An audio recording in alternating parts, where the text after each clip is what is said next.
Mas Andro, pagi Mas Andro, ini saya Tika nih dari tukang yang nih. Ini sama pengen minta apa namanya itu, pengen minta arahan, minta apalah istilahnya itu. Intinya itu jawaban lah dari Mas Andro. Kan kemarin minggu, intinya aku kan ke kantor dari majikan. Saya udah tanda tangan, majikan sudah tanda tangan. Tapi kan waktu kemarin saya datang ke rumah calon majikan itu kan dia bilang memang benar dari pertama kita bukan benar tidur di ruang tamu, terus nggak ada kucing, nggak ada waung, boleh sembayang boleh. Tapi kan waktu saya waktu masih video callan pas saya ke rumahnya tuh kemarin kan di sana kan ada mesin jahit, kalau nggak salah 3 itu kemarin tuh mesin jahit 3, sedangkan saya tidurnya kan di ruang tamu, sedangkan tempat tidur aku tuh deket sama mesin jahit itu loh Mas Andro lah. Yang saya takutkan tuh nanti kerja kan paling enggak kan 2 tahun, paling minim kan dapat rekotan 2 tahun lah. Selama 2 tahun tuh nanti itu debunya itu debu kayak kain gitu, sing tak takutkan nanti ngefek ke paru-paru gitu loh. Nah itu masalah pertama.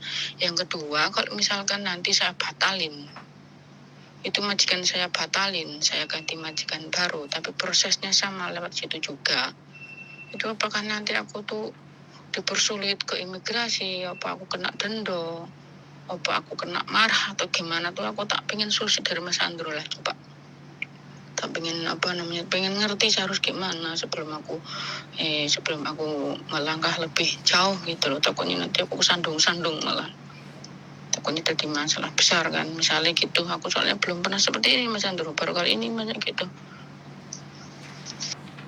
Oke teman-teman semuanya ya, ini adalah orang yang artinya sudah tanda tangan, lihat ke tempat majikannya. Harusnya pertanyaan ini ditanyakannya kepada agennya, bukan kepada saya.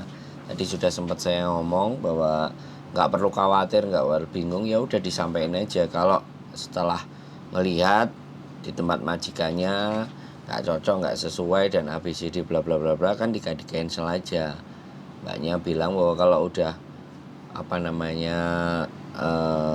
medical udah kayak gimana, kalau di cancel apa suruh bayar denda atau sebagainya macam-macam, dan semuanya membatalkan kontrak sebelum diproses itu tidak ada masalah ya kan, kecuali kalau kalian sudah medical berarti ya tinggal ganti uang medical aja dan ganti lagi. Terus kalau masalah ditakut-takutin yang harus gini, ganti itu, ganti semuanya, itu hanya agensi aja yang istilahnya nakut-nakutin dan ngancemin teman-teman semuanya. Makanya kembali lagi teman-teman harus memahami bahwa dimana ketika kita itu cancel dan itu juga belum diproses, belum juga masuk imigrasi, itu tidak ada masalah, kecuali kalau sudah diproses dan pada saat setelah diproses itu ternyata visanya sudah turun. Nah itu kalau cancel kan jatuhnya sampean yang ngebreak, teman-teman yang ngebreak kalau kalian cancel ya kan. Kalau majikan yang cancel berarti kan posisinya adalah interminate. Itu kalau sudah visa turun, karena ketika visa sudah turun itu proses sudah jalan ya. Tapi kalau visa masih belum, itu masih ongoing proses, masih ditanyakan. Tapi si agensi sudah pastinya akan menerima uang dari majikan karena sudah ada tanda tangan. Di Hong Kong itu kan ketika majikan ngeceng sampean dan sudah jimeng, itu agen sudah terima uang gitu.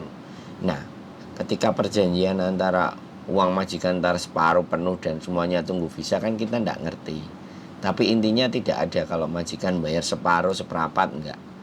Majikan bayar full pastinya ke agensi. Makanya agensi tidak ingin memberikan pelayanan yang enggak bagus buat majikan. Jadi jatuhnya seperti itu buat teman-teman semuanya. Jadi kembali lagi untuk peraturan itu teman-teman perhatikan baik-baik dan jangan khawatir, jangan bingung, jangan panik ya.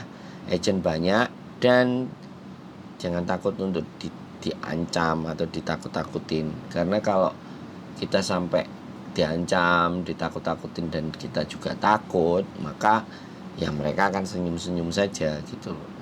Intinya tuh seperti itu, walaupun memang kita yang keliru. Makanya pada waktu proses interview itu tanyakan baik-baik kondisinya, keadaannya, segala sesuatu. Kalau memang perlu datang sekalian, kalau memang teman-teman mau untuk ke 2 tahun berikutnya lebih baik. Jadi jangan terima iya saja. Dan yang terpenting adalah proses interview itu sampean rekam, Mbak. Apapun. Jadi kalau sampean bisa merekam data itu, ketika proses interview tidak sesuai dengan pekerjaan, maka hasil interview percakapan itu kalau teman-teman rekam tinggal ditunjukkan ke mereka sebagai bukti. Jadi seperti itu ceritanya. Makanya sekali lagi kita harus berpandai-pandai dalam berproses dan tahu bagaimana dan seperti apa alur dari proses perjalanan teman-teman untuk kontrak-kontrak berikutnya. Sekali lagi, mohon maaf mungkin ada perkataan atau apa yang saya sampaikan itu tidak sesuai, boleh dibuang, boleh di skip, boleh tidak dipakai, boleh juga dikomentari, dikritik. Tapi kalau apa yang saya sampaikan menurut logika bisa diterima, monggo boleh dipakai. Sekali lagi, tetap sehat dan semangat, keep stay tune my YouTube channel and see you next video. Bye bye.